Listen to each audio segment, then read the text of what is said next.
The Upanishads, translated by F. Max Muller, in two parts. Part 1, Aitareya Aranyaka 2.3.8, 8th Kanda.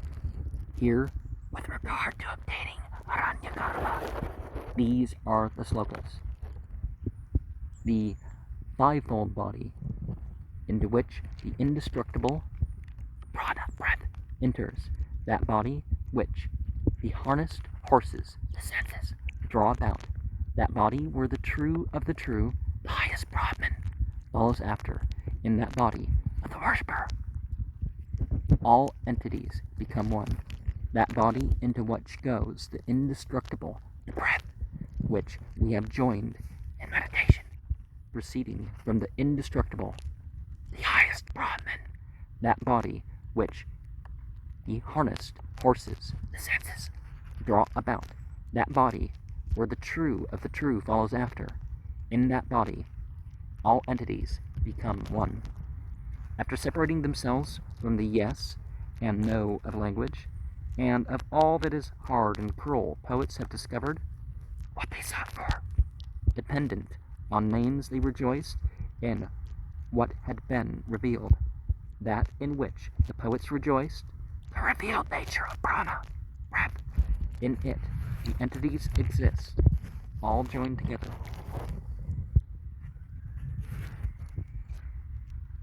Having driven away evil by means of that Brahman, which is hidden in prana, the enlightened man goes to the Svarga world, becomes one with Aranyaka, the universal spirit. No one wishing to describe him, prana, breath, by speech, describes him by calling him woman. Neither woman nor man are man. All such names applying only to the material body and not to prana or breath. Brahman, as hidden beneath prana, is called the A, and the I, ego, is gone there. The worshipper should know that he is Ukta and prana. I'm instead of home. With home.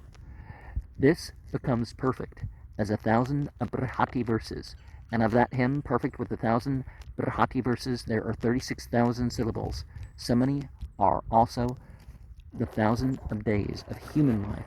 By means of the syllable of life, the alone, which is contained in that 1,000 of hymns, does a man obtain the day of life, the Mahavrata day, which completes the number of the days in the Kavayana sacrifice. And by means of the day of life, he obtains the syllable of life. Now there is a chariot of the entity, Prana, destroying all desires. For the worlds of Indra, the moon, the earth, all of which lie below the place of Aranyaka, its front part, the point of the two shafts of the carriage, where the yoke is fastened, is speech, its wheels, ears, the horses, the eyes, the driver, the mind. Prana, breath, mounts the chariot, and on it, i.e. by means of meditating on prana, he reaches Aranyaka. This has been said by a rishi, Rigveda 10:39-12. Come hither on that which is quicker than mind, and Rigveda 8:73-2. Come hither on that which is quicker than the twinkling of an eye, yea, the twinkling of an eye. The worshipper identifies himself by meditation with prana, breath, which comprehends all light beings, all divinity, all lesser beings. These entities, Agni and the rest, appear in the forms of speech and so on, the prana, breath, and their identity with it through meditation or worship, and becoming one with Aranyaka.